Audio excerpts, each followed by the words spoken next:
ओम श्री गणगणपते नमः। श्री गणेश की वंदना कर दिन के स्वामी श्री गणेश बुद्धदेव तथा मां शारदे की आराधना कर इष्ट देव का ध्यान धर गुरुजनों को नमन कर अभिनंदन करते हैं आपका वरुण एस्ट्रो पटना में। और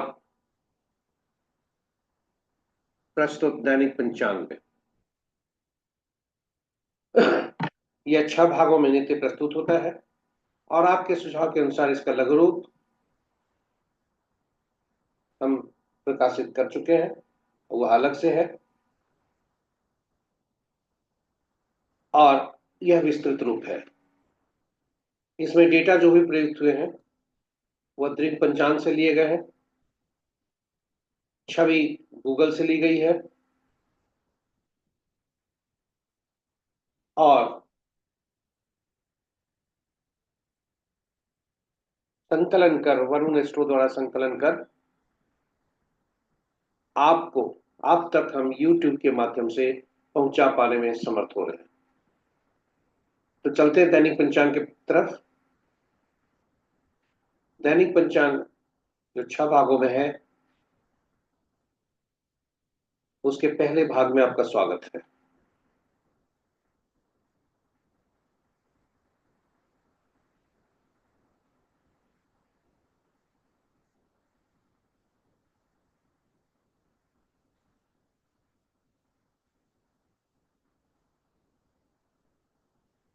आज का दिनांक 16 अप्रैल 2025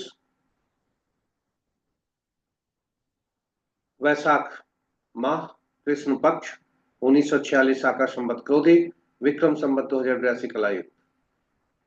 सूर्योदय 5:26 पर, सूर्यास्त 6:13 पर, सनराइज 5:26 AM, सनसेट 6:13 PM। दिशाशूल उत्तर नॉर्थ। तिल या धनिया अगर मजबूरी में यात्रा करना हो तो तिल या धनिया का सेवन कर यात्रा को शुभ बनाए। पंचांग के 5 अंक दिनवार बुधवार, तिथि दिन के 1:16 तक तृतीया, उसके बाद चतुर्थी, नक्षत्र कल भोर में 5:25 तक अनुराधा, उसके बाद पांच कल सुबह तक, आज सूर्योदय से कल सूर्योदय तक अनुराधा नक्षत्र है। योग देर रात्रि मध्य रात्रि 0:19 तक व्यतिपात, उसके बाद बरियान, करण दिन के 1:16 तक वृष्टि भद्रा, उसके पश्चात 2:22 तक बव और तब बालव। ये रहे हमारे पंचांग के 5 अंक।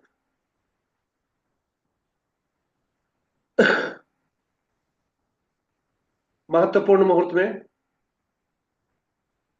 जाने के पूर्व यह देखते हैं शिव का वास कहाँ है, भोलेनाथ आज कहाँ वास कर रहे हैं और फल क्या है। तो रात दिन के 1:16 तक तृतीया है, तब तक कृष्ण पक्ष तृतीया है, तब तक भोलेनाथ क्रीड़ा स्थल पर है जो कि शुभ नहीं है। और उसके पश्चात भोलेनाथ कैलाश पर्वत पर है जो कि सुखद है।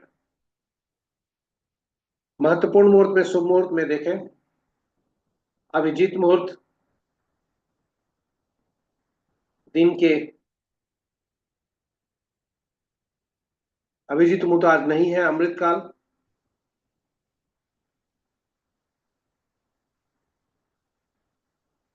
अमृतकाल संध्या 6:20 से 8:06 रात्रि तक। सर्वार सिद्धि तथा अमृत सिद्धि जो आज सूर्योदय से कल सूर्योदय तक। रवि जोग आज नहीं है। विजय मुहूर्त अपराह्न 1:57 से 2:48 तक। गोधूली वेला संध्या 6:12 से 6:34 तक और निशिता मुहूर्त देर रात्रि 11:27 से मध्य रात्रि 16:11 तक। यहाँ ये बताते चले, निशिता मुहूर्त देर रात्रि में किए जाने वाले या रात्रि में किए जाने वाले तंत्र मंत्र साधना पूजा पाठ आदि के लिए निशिता मुहूर्त शुभ हुआ करता है। अशुभ मुहूर्त में राहु काल दिन के 10:13 से 11:49 तक। गुलिक काल 11:50 से 1:25 तक। यमगन प्रातः 7:02 से 8:38 तक। वर्ज्य मुहूर्त प्रातः 7:30 से 9:25 तक। भद्रा प्रातः 5:26 से 1:16 अपराह्न तक। यह जोड़ते चले कि भद्रा का वास स्वर्ग में है, जो कि शुभ है। ये रहे हमारे महत्वपूर्ण शुभ फल शुभ मुहूर्त। ग्रहों की आकाशीय स्थिति को देखें, ग्रहों के गोचर को देखें, क्योंकि स्थानीय समय पटना के प्रातः 5 बजे का है। सूर्य देव उच्च राशि में है, चंद्रदेव नीच राशि में है, मंगल देव नीच में है, बुध देव नीच में है, शुक्र देव उच्च राशि में है। बृहस्पति और शुक्र का आपस में राशि परिवर्तन है, क्योंकि बृहस्पति वृषभ राशि में है जिसके मालिक शुक्र है, और शुक्र देव मीन राशि में है जिनके मालिक बृहस्पति देव। चंद्रमा के नीच राशि में भ्रमण करने से, खासकर अनुराधा नक्षत्र में जो शनि का नक्षत्र है, मन व्यथित हो सकता है, खिन्न हो सकता है, मन का उतार चढ़ाव ज्यादा हो सकता है। थोड़े मन पर नियंत्रण करने की आवश्यकता है। और चूंकि चंद्र मंगल देव भी नीच है, इसलिए चंद्रमा भी नीच, मंगल देव भी नीच और बुध देव भी नीच। चंद्रमा नीच का असर बताया मैंने, मंगल नीच का असर क्रोध पर आदमी काबू पाना मुश्किल है, और बुध देव का नीच का तात्पर्य कि व्यक्ति अपना आईक्यू यूज नहीं कर पाएगा। यदि तीनों को जोड़ दिया जाए तो ये कह सकते हैं कि व्यक्ति अपने मन पे काबू नहीं पाकर क्रोध में यदि जाता है तो उसके आईक्यू का प्रयोग नहीं कर पाएगा, इसलिए उसे थोड़ा सावधान रहना चाहिए। इस प्रकार यदि कहें मित्र राशि में 3 ग्रह, शत्रु राशि में 1 ग्रह, सम राशि में 5 ग्रह है। मित्र राशि में 2 ग्रह, ग्रहों की मित्र राशि में 3 ग्रह, शत्रु राशि में 1 ग्रह, सम राशि में 5 ग्रह, स्व राशि में कोई ग्रह नहीं है। इस प्रकार यदि हम देखें, बृहस्पति की राशि में सबसे ज्यादा ग्रह 4 ग्रह है, मंगल की राशि में 2 ग्रह है, चंद्रमा की राशि में 1 ग्रह है, और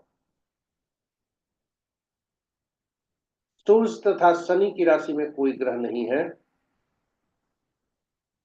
बुध और शुक्र की राशि में एक एक ग्रह है, यानी चंद्रमा, बुध और शुक्र की राशि में एक एक ग्रह है। नक्षत्र के अनुसार देखें तो सूर्य देव उच्च होकर अश्विनी नक्षत्र में है,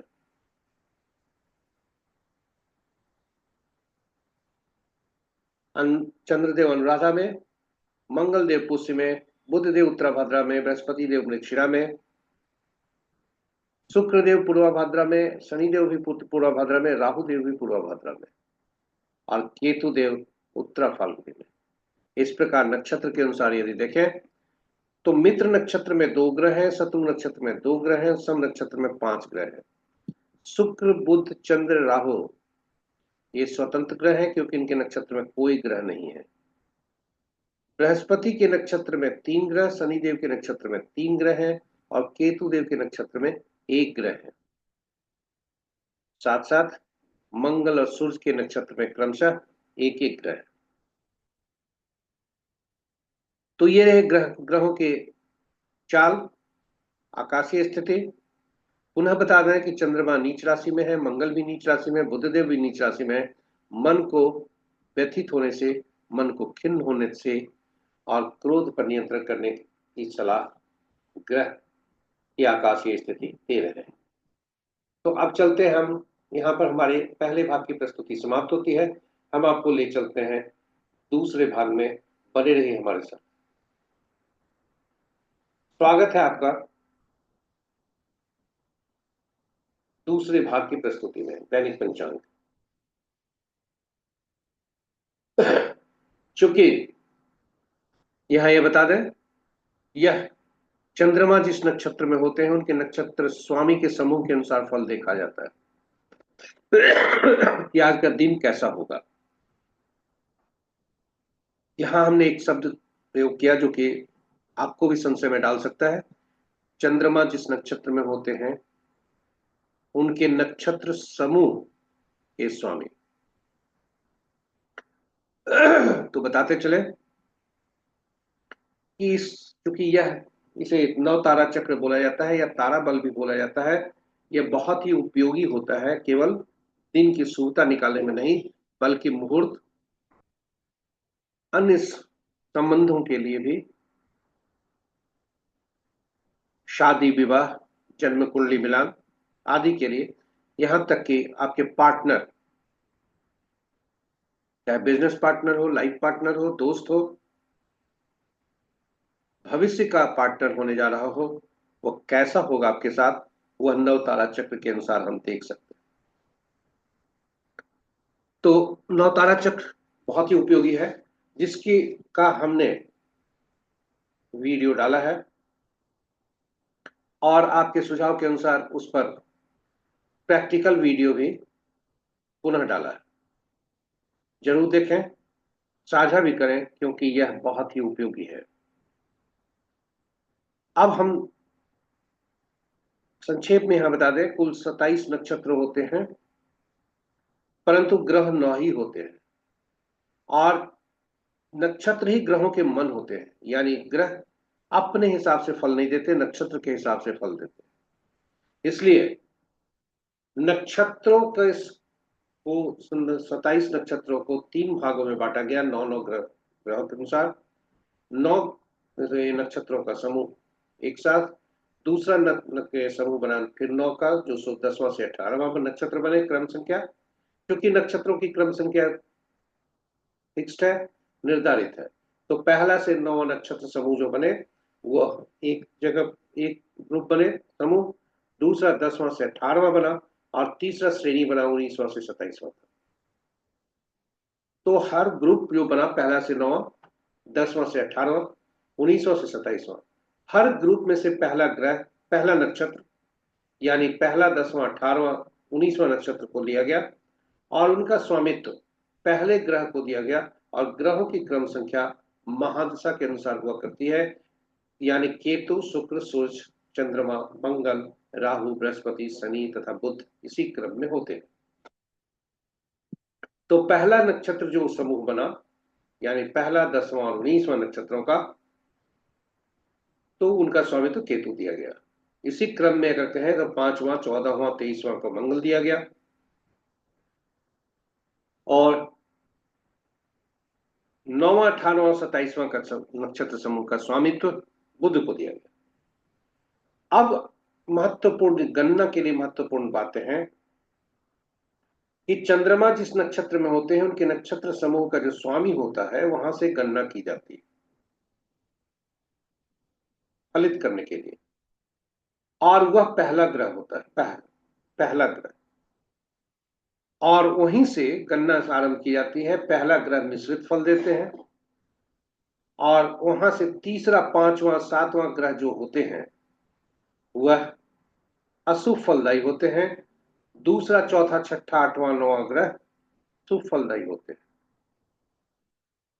तो ऐसे में देखा जाए कि चंद्रमा आज पूरे दिन और पूरे रात एक ही नक्षत्र में है, अनुराधा नक्षत्र में है, कोई नवी नक्षत्र परिवर्तन नहीं हो रहा है। तो वैसी स्थिति में अनुराधा नक्षत्र शनि का नक्षत्र बनता है, क्योंकि शनि के नक्षत्र होते हैं पुष्य, अनुराधा और उत्तराभाद्र। तो ये तीनों नक्षत्र समूह के स्वामी शनि बने। तो शनि जो है, जो इस नक्षत्र में जन्मे जातक होंगे उनके लिए यह शुभ परिणाम देंगे, मिश्रित परिणाम देंगे। और वहां से तीसरा ग्रह जो बनते हैं वे क्रमशः केतु, सूर्य, मंगल होते हैं, जो कि अशुभ फल दे सकते हैं। और बुध, शुक्र, चंद्र, राहु, बृहस्पति क्रमशः दूसरा, चौथा, छठा, 8वां, 9वां ग्रह बनते हैं, जो शुभ फलदायी होते हैं। तो यह बहुत ही उपयोगी है। उस वीडियो को जो हमने पोस्ट किया है उसे जरूर देखें, ज्ञानवर्धन तो होगा ही। और यदि आप थोड़ा समझ गए तो आपके लिए बहुत ही उपयोगी होगा दैनिक जीवन में। क्योंकि नित्य राहु का युग है, लोग धोखा खाते हैं हर जगह, बिजनेस पार्टनरशिप में, कहीं से डील करने में, अशुभ मुहूर्त में, शुभ मुहूर्त प्राप्त करने में। और इसलिए शुभ मुहूर्त में काम नहीं कर पाते क्योंकि कहीं जा नहीं सकते, उन्हें थोड़ा समस्या होती है कहीं कांटेक्ट कहाँ करें। इसलिए यदि खुद आकलन कर लें नक्षत्र ज्योतिष नक्षत्र का, नवतारा चक्र का, तो कम से कम अशुभता से तो दूर हो सकते हैं। इन्हीं शब्दों के साथ हम आपको अपने जो हमारा दूसरा प्रस्तुति भाग का प्रस्तुति है यहाँ पर समाप्त होता है। हम आपको ले चलते हैं तीसरे भाग में, बने रहिए हमारे साथ, जो कि तीसरा भाग है जिसे कहते हैं चंद्र बलम, यानी चंद्रमा जिस राशि में होते हैं। अभी तक नक्षत्र की बात कर रहे थे, राशि में होते हैं उसका फल कैसा होगा। तो चंद्रमा का आज राशि परिवर्तन नहीं है, नक्षत्र परिवर्तन भी नहीं है, राशि परिवर्तन भी नहीं है। और इसलिए चंद्रमा जिस राशि में है उसके अनुसार देखेंगे फल, आपका राशि कौन सा है। तो वृषभ, क्योंकि आज राशि परिवर्तन नहीं है इसलिए वृषभ, मिथुन, कन्या, मकर और कुंभ राशि वाले जातक के लिए दिन शुभ होने की संभावना है। और शेष राशि वाले का सावधान रहें, अपने ऊपर नियंत्रण रखें, इष्ट देव का ध्यान रखें, उतावलापन थोड़ा कम करें क्योंकि चंद्रमा नीच राशि में है, इसलिए दिन बुधवार का भी है, बुध भी नीच राशि में भ्रमण कर रहे हैं, तो थोड़ा विजडम आईक्यू का की समस्या हो सकती है, इसलिए अपने आप को नियंत्रण करने की सलाह दी जाती है। तो ये रहा हमारा दैनिक पंचांग के तीसरे भाग की प्रस्तुति। चौथे भाग में आपको ले चलते हैं लग्न के अनुसार। यह लग्न नए कार्यों को शुरुआत करने के लिए, मुहूर्त के लिए बहुत ही उपयोगी होते हैं, या कोई व्यक्ति यात्रा कर रहा हो इंटरव्यू के लिए, उनके लिए भी बहुत उपयोगी है। तो चलते हैं हम अपने अगले भाग में। जो व्यक्ति ऐसे कार्य से जुड़ रहा है जो घूम घूम कर काम किया जाए, जिसमें स्थिरता नहीं हो, उनका शुभ मुहूर्त अवधि एक जगह संकलित किया गया है। और उन राशि के नाम होते हैं मेष, कर, तुला, मकर, क्योंकि ये स्थिर चर राशि होते हुआ करते हैं। और उसमें भी यदि वह कार्य किस तत्व से संबंध है, यदि वह अग्नि से संबंध है, जल से संबंध है, वायु से संबंध है, या पृथ्वी से संबंध है, उसी अनुसार मुहूर्त देखकर काम कर सकते हैं, शुभता बढ़ा सकते हैं। जो स्थिर होने वाले कार्य हैं, जिसकी लॉन्जेविटी ज्यादा होनी चाहिए, जैसे सिंदूरदान है, विवाह है, किसी व्यक्ति का ऐसा कार्य, नए कार्य से जुड़ना, वकील के लिए कोई क्लाइंट, जो भूमि से संबंध रखते हैं उनके लिए ऐसा कार्य, जो उनका रियल एस्टेट का जिसका बिजनेस है, उनका क्लाइंट जो आके टिके, उनके लिए ये सारे मुहूर्त एक जगह संकलित किए गए हैं जो स्थिर राशि के होते हैं। यानी स्थिर लगन हुआ, वृषभ, सिंह, वृश्चिक और कुंभ ये स्थिर लग्न है। इस अवधि में काम करने से शुभता ज्यादा होती है, अशुभता अल्प हुआ करती है। और ऐसा कार्य जो दोनों जगह, दोनों जिसमें स्थिरता, जड़ता और अस्थिरता दोनों हो, उस कार्य के लिए कहें। जैसे किराना दुकान, वहां उधार खाता भी होगा, फिक्स्ड क्लाइंट भी होंगे और डेली क्लाइंट भी होंगे। उसी तरह से मार्केटिंग से घूम कर करना है और फिर रिपोर्टिंग करनी है, जगह जगह मिलने हैं। एक ही व्यक्ति से मार्केटिंग हमेशा नहीं हुआ करती। उसी तरह से यदि कहें कि हम ऐसे कार्य सेल्स, या ऐसा भी होता है कि ठेला वाला दिन में ठेला चलाता है, घूम घूम कर ठेला करता है, फिर शाम में एक जगह स्थिर हो जाता है। तो वैसे भी तीन सभी के लिए अलग अलग मुहूर्त है। और मुहूर्त के अनुसार काम करने से शुभता बढ़ती है, अशुभता घटती है। हमारी इसी के जो चौथे भाग है प्रस्तुति, उसका एक दूसरा भाग भी है जो हम तत्व के आधार पर किए गए हैं, कि जिसमें ऐसे कार्य जिसमें ऊर्जा जोश आदि ज्यादा हो, और यदि वह चर हो तो मेष राशि का प्रयोग करेंगे, स्थिर काम हो तो सिंह लगन वाले का काम करेंगे, द्विस्वभाव हो तो धनु का काम करेंगे, यानी यानी इस चर और स्थिर दोनों। उसी तरह से यदि वह भूमि भवन पेड़ कार्य से संबंधित हो तो स्थिर द्विस्वभाव चर का तीनों का अलग अलग हमने राशि में डाला है, और उसी अनुसार काम किए जा सकते हैं। उनका मुहूर्त अलग अलग संकलित है। उसी तरह कहें, ऐसे कार्य जो बोलकर संचार माध्यम से किया जाए और वह घूम घूम कर यदि किया जाता है तो चर का होगा। यदि कहीं जाकर स्थिर करना हो तो वह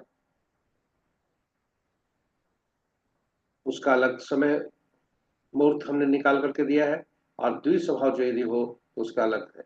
उसी तरह ऐसे कार्य जिसमें भावना हो, मानवता हो, दया हो, ममत्व हो, तो उनका अलग मुहूर्त हमने संकलित कर आपके उपयोग के लिए दिया है। तो यह रहे दैनिक पंचांग का लग्न के अनुसार मुहूर्त। अब हम आपको ले आए हैं चौघड़िया मुहूर्त। चौघड़िया मुहूर्त, अभी हम दिन का बात कर रहे थे और लगन का मुहूर्त का बात किए थे। चौघड़िया मुहूर्त एक ऐसा मुहूर्त है जो कार्य के अनुसार है, यानी कौन से कार्य कब करने हैं उनसे है। यह अति संक्षिप्त है, अति लघु है, और कुछ हद तक अति कारगर भी है। यहां बताते चले कि यह भी सूर्योदय से लेकर सूर्यास्त तक, और सूर्यास्त से लेकर अगले सूर्योदय तक चौघड़िया निकाला जाता है। कुल 8 प्रहर दिन के होते हैं, 8 प्रहर रात्रि के होते हैं। इसलिए दिन का चौघड़िया 8 हुआ करता है, रात्रि का चौघड़िया भी 8 हुआ करता है। किंतु सप्ताह के 7 ही दिन होते हैं, इसलिए 7 ही चौघड़िया का नामकरण किया गया है। 8वां चौघड़िया जो होता है वो पहला चौघड़िया का ही पुनरावृत्ति होती है। तो ये 7 चौघड़िया हुए साप्ताहिक दिनों के अनुसार, और क्योंकि साप्ताहिक दिनों का स्वामी 7 अलग अलग ग्रह होते हैं, इसलिए सभी 7 चौघड़िया के स्वामी अलग अलग ग्रह हैं, और हर ग्रह को विशेष कार्य करने के लिए अधिकृत किया गया है। इसलिए हर चौघड़िया विशेष कार्य करने के लिए उपयुक्त होते हैं। चौघड़िया की उपयोगिता को देखते हुए, चूंकि चौघड़िया एक ऐसा है जिसका उपयोग हमेशा होता है, और यदि कोई व्यक्ति किसी अन्य मुहूर्त को नहीं देख पाया तो उचित मुहूर्त को अगर नहीं देख पाया, जो कि विभिन्न मुहूर्त हम बताए हैं, तो कम से कम चौघड़िया उसे अवश्य देखना चाहिए। और चौघड़िया की उपयोगिता के लिए, क्योंकि चौघड़िया की उपयोगिता ज्यादा भी हुआ करती है, इसलिए इसकी उपयोगिता को ध्यान में रखते हुए हिंदी और अंग्रेजी में अलग अलग वीडियो हमने डाला है। तो अंग्रेजी में यूटिलिटी ऑफ चौघड़िया, और हिंदी में चौघड़िया की उपयोगिता। यह आपके लिए ज्ञानवर्धक और उपयोगी होगा, इसी उद्देश्य से और इसी विश्वास से हमने उस वीडियो को अलग अलग बनाया है। आप उसे जरूर देखें और अपने जीवन में शुभता बनाए रखें। चौघड़िया को अब संक्षेप में और हमने बताया चौघड़िया का उपयोगिता, चौघड़िया को उपयोग करते समय काल बेला, अगर दिन का चौघड़िया जो होता है काल बेला, वार बेला और राहु काल से ग्रसित हुआ करता है, और रात्रि का चौघड़िया काल रात्रि से ग्रसित हुआ करता है। इन अगर ऐसे स्थिति में ऐसा यदि है तो उसे हमें त्याग देना चाहिए, उसका उपयोग नहीं करना चाहिए। अब आज के चौघड़िया के पर आते हैं।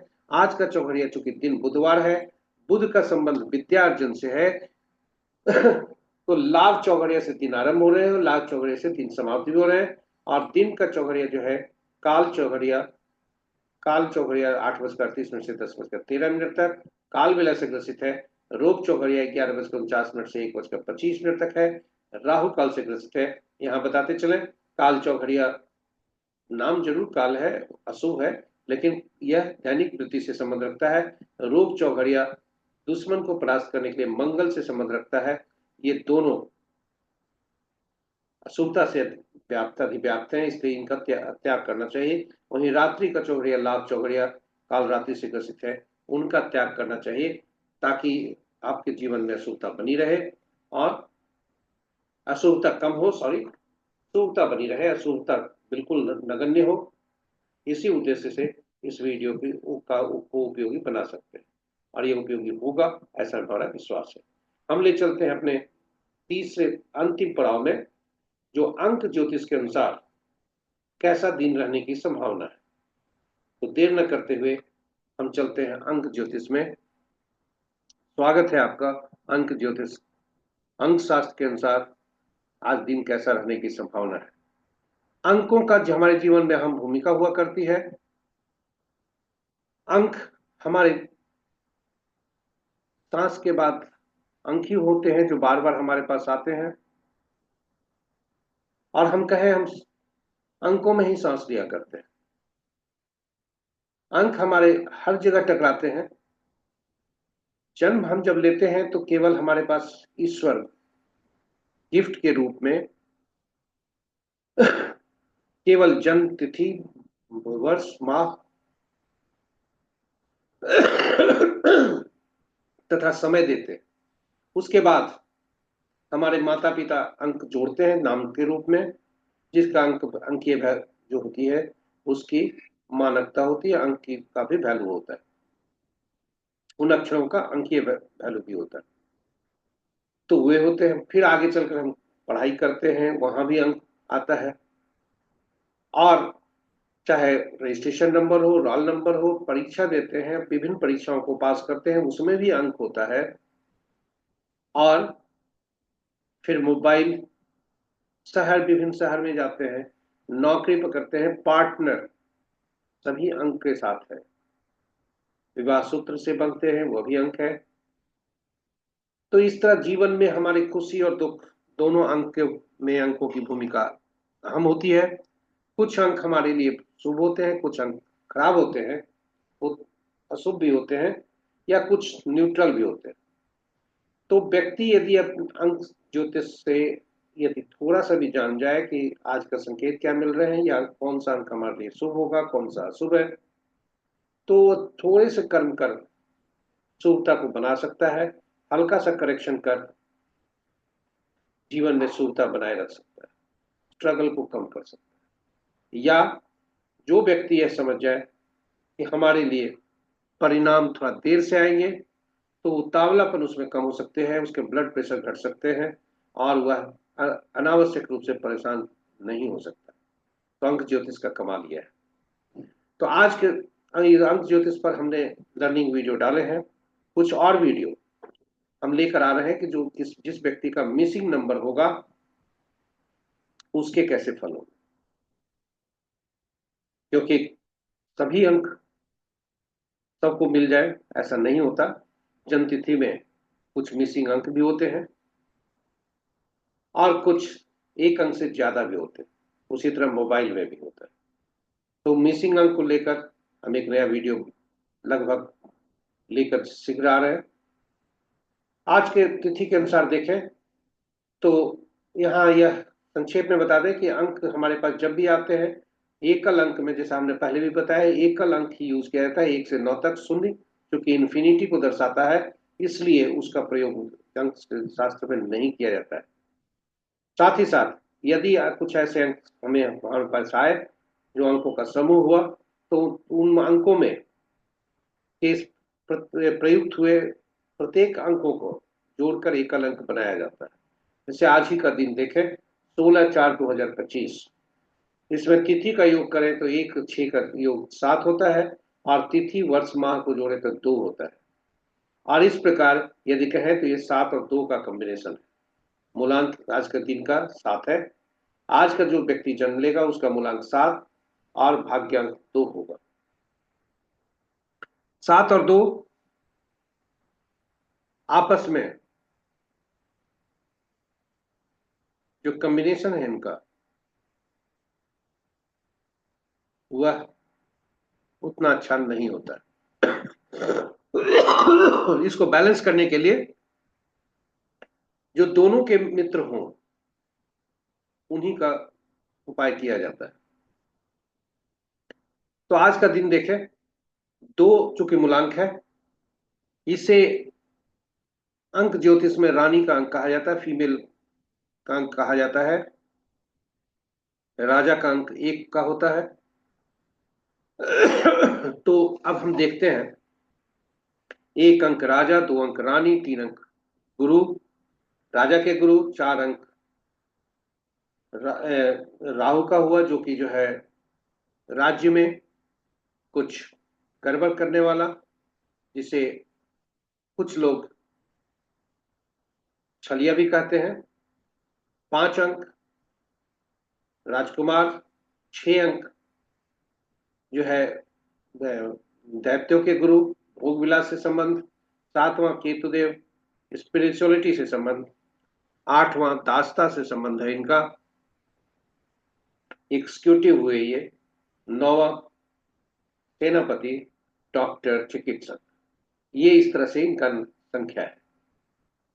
तो अब हम देखते हैं कि 2 अंक का किस किन किन अंकों का उसका से क्या प्रभाव होता है, 2 अंक का तालमेल हर अंकों से कैसा होता है। तो जिस जातक का जन्म 1/10/1928 को हुआ है, उनका उनके लिए आज का दिन बहुत अच्छा होगा, क्योंकि 2 और 1 का राजा और रानी का संबंध अच्छा हुआ करता है। इसलिए 4 स्टार मिल रहे हैं, 90% सफलता का दर होने की संभावना है। 2 और 2 रानी और रानी का संबंध अच्छा नहीं, इसलिए 2/11/2029 का जन्म किसी भी माह का मूलांक 2 बनता है। चंद्रमा इनके स्वामी बनते हैं। 2 और 2 का ज्यादा अंक होने से आदमी इमोशनल ज्यादा होता है, इसलिए 2 स्टार ही मिल रहे हैं। 40% सफलता का दर होने की संभावना है। 2 और 3 का संबंध, 3/12/21 30 तारीख को किसी माह का जन्म होता है। 3 मूलांक वाले होते हैं। चंद्र बृहस्पति देव इनके स्वामी बनते हैं। 3 उत्तम होने की संभावना है, क्योंकि 2 का सम्मान 2 वाले जुपिटर का सम्मान करते हैं, गुरु का सम्मान करते हैं, राजगुरु का सम्मान करते हैं। तो 2.5 स्टार मिल रहे हैं। 40 से 50% सफलता का दर होने की संभावना है। और रानी को झूठ फरेब आदि से दूरी, इसलिए 2 और 4 का संबंध कटुता का।